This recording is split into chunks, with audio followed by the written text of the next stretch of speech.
Chapter 17. Young Rupert's Midnight Diversions. The night came fine and clear. I had prayed for dirty weather, such as had favoured my previous voyage in the moat, but fortune was this time against me. Still, I reckoned that by keeping close under the wall and in the shadow, I could escape detection from the windows of the chateau that looked out over the scene of my efforts. If they searched the moat, indeed, my scheme must fail, but I did not think they would. They had made Jacob's ladder secure against attack. Johann had himself helped to fix it closely to the masonry on the underside, so that it could not now be moved from below any more than from above. An assault with explosives or a long battering with picks alone could displace it, and the noise involved in either of those operations put them out of the question. What harm, then, could a man do in the moat? I trusted that Black Michael, putting this query to himself, would answer confidently, "None," while, even if Johann meant treachery, he did not know my scheme, and would doubtless expect to see me at the head of my friends before the front entrance to the chateau. There, I said to Sapt, was the real danger. And there, I added, you shall be. Doesn't that content you? But it did not. Dearly would he have liked to come with me, had I not utterly refused to take him. One man might escape notice. To double the party more than doubled the risk, and when he ventured to hint once again that my life was too valuable, I, knowing the secret thought he clung to, sternly bade him to be silent, assuring him that unless the King lived through the night, I would not live through it either. At 12 o'clock, Sapt's command left the chateau of Tarlenheim and struck off to the right, riding by unfrequented roads and avoiding the town of Zenda. If all went well, they would be in front of the castle by about 1:45. Leaving their horses half a mile off, they were to steal up to the entrance and hold themselves in readiness for the opening of the door. If the door were not opened by 2, they were to send Fritz von Tarlenheim round to the other side of the castle. I would meet him there, if I were alive, and we would consult whether to storm the castle or not. If I were not there, they were to return with all speed to Tarlenheim, rouse the marshal, and march in force to Zenda. For if not there, I should be dead, and I knew that the King would not be alive 5 minutes after I had ceased to breathe. I must now leave Sapt and his friends, and relate how I myself proceeded on this eventful night. I went out on the good horse that had carried me on the night of the coronation back from the hunting lodge to Strelsau. I carried a revolver in the saddle and my sword. I was covered with a large cloak, and under this I wore a warm, tight-fitting woolen jersey, pair of knickerbockers, thick stockings, and light canvas shoes. I had rubbed myself thoroughly with oil, and I carried a large flask of whisky. The night was warm, but I might probably be immersed a long while, and it was necessary to take every precaution against cold, for cold not only saps a man's courage if he has to die, but impairs his energy if others have to die, and finally gives him rheumatics if it be God's will that he lives. Also I tied round my body a length of thin but stout cord, and I did not forget my ladder. I, starting after Sapt, took a shorter route, skirting the town to the left, and found myself in the outskirts of the forest at about 12:30. I tied my horse up in a thick clump of trees, leaving the revolver in its pocket in the saddle. It would be no use to me, and, ladder in hand, made my way to the edge of the moat. Here I unwound my rope from about my waist, bound it securely round the trunk of a tree on the bank, and let myself down. The castle clock struck 1:45 as I felt the water under me, and began to swim round the keep, pushing the ladder before me and hugging the castle wall. Thus voyaging, I came to my old friend Jacob's ladder, and felt the ledge of the masonry under me. I crouched down in the shadow of the great pipe. I tried to stir it, but it was quite immovable, and waited. I remember that my predominant feeling was neither anxiety for the King nor longing for Flavia, but an intense desire to smoke, and this craving, of course, I could not gratify. The drawbridge was still in its place. I saw its airy, slight framework above me, some 10 yards to my right, as I crouched with my back against the wall of the King's cell. I made out a window, 2 yards my side of it, and nearly on the same level.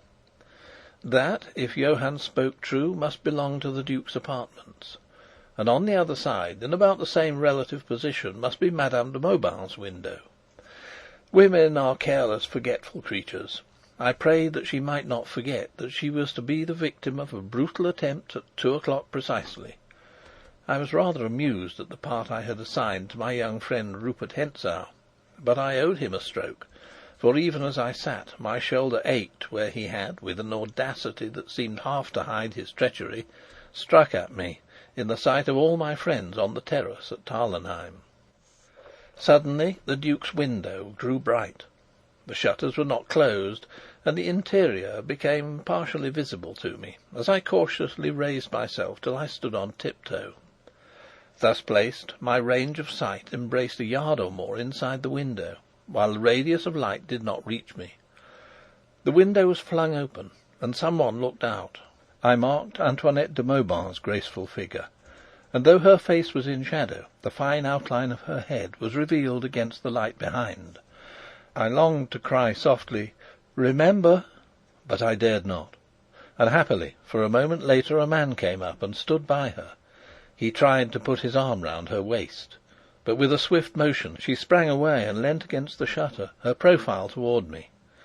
I made out who the newcomer was. It was young Rupert. A low laugh from him made me sure, as he leant forward, stretching out his hand toward her. "Gently, gently," I murmured. "You're too soon, my boy." His head was close to hers. I suppose he whispered to her, for I saw her point to the moat, and I heard her say in slow and distinct tones, "I had rather throw myself out of this window." He came up close to the window and looked out. "It looks cold," said he. "Come, Antoinette, are you serious?"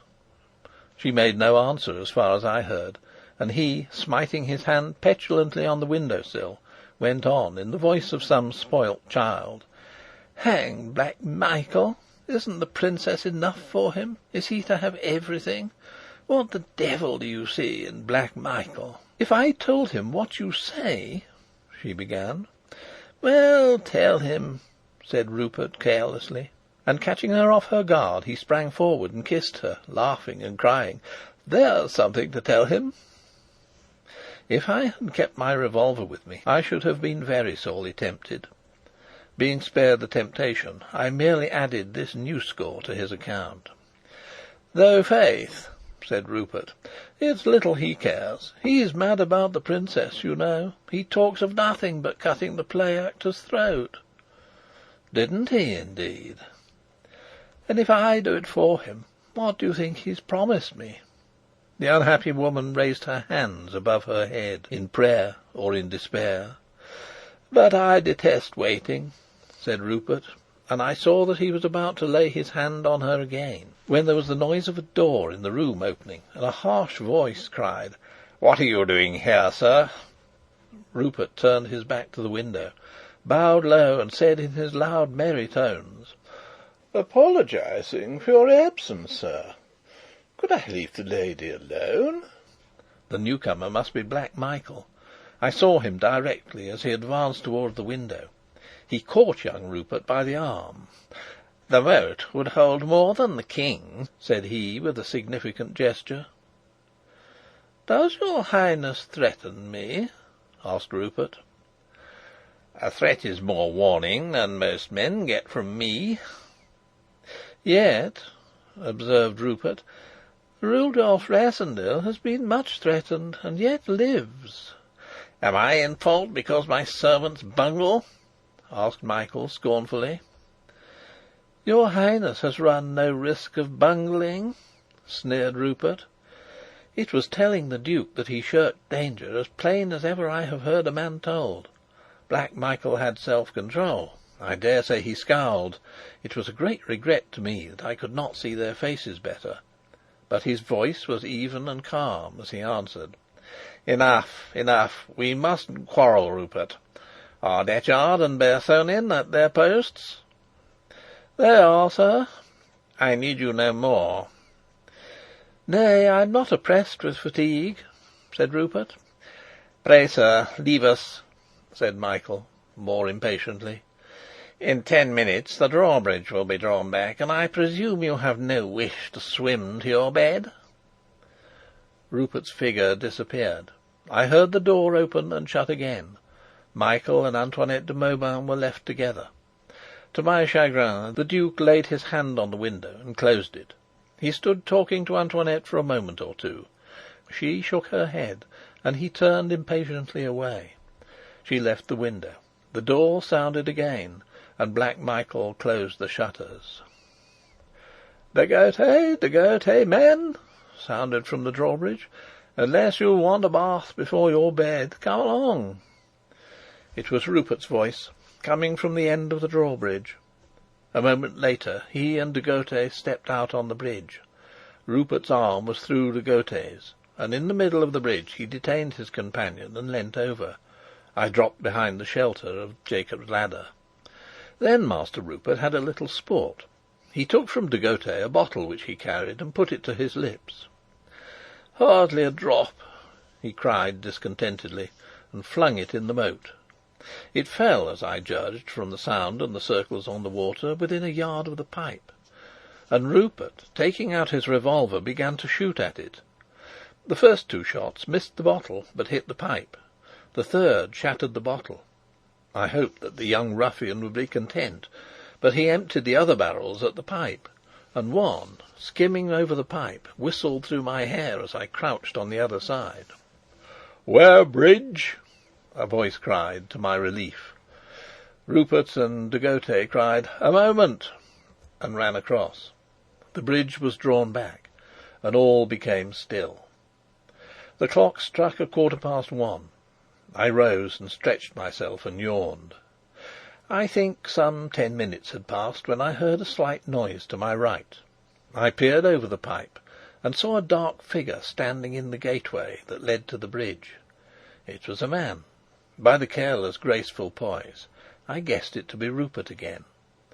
He held a sword in his hand, and he stood motionless for a minute or two. Wild thoughts ran through me. On what mischief was the young fiend bent now? Then he laughed low to himself. Then he turned his face to the wall, took a step in my direction, and, to my surprise, began to climb down the wall. In an instant I saw that there must be steps in the wall. It was plain. They were cut into or affixed to the wall, at intervals of about 18 inches. Rupert set his foot on the lower one. Then he placed his sword between his teeth, turned round, and noiselessly let himself down into the water. Had it been a matter of my life only, I would have swum to meet him. Dearly would I have loved to fight it out with him, then and there, with steel, on a fine night, and none to come between us. But there was the King. I restrained myself, but I could not bridle my swift breathing, and I watched him with the intentest eagerness. He swam leisurely and quietly across. There were more footsteps on the other side, and he climbed them. When he set foot in the gateway, standing on the drawn-back bridge, he felt in his pocket and took something out. I heard him unlock the door. I could hear no noise of it closing behind him. He vanished from my sight. Abandoning my ladder (I saw I did not need it now), I swam to the side of the bridge and climbed halfway up the steps. There I hung, with my sword in my hand, listening eagerly. The Duke's room was shuttered and dark. There was a light in the window on the opposite side of the bridge. Not a sound broke the silence till 1:30 chimed from the great clock in the tower of the chateau. There were other plots than mine afoot in the castle that night. Chapter 17.